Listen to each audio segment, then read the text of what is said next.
My name is Julie and Mina Ai, and I am a professional dancer, teacher, choreographer based in London. MIPAC, the dance program, MPSA, is just brilliant.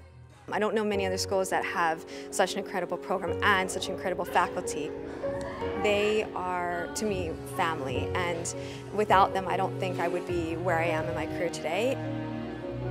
For these students to work with these incredible dancers, teachers, choreographers, they're so blessed. 1, 2, 3, 4, and then we end. I met with a few other MPI alumni. We were saying about how much guidance and support that the MPSA dance faculty gave us just in life, the sort of skills that you learn.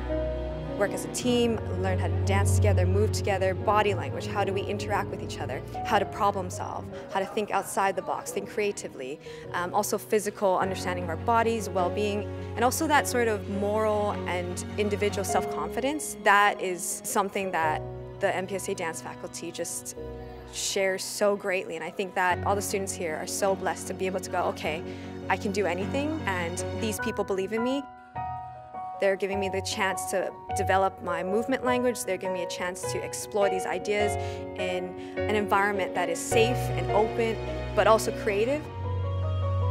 And then to keep building that confidence, to almost saying, I can conquer the world, I can do anything.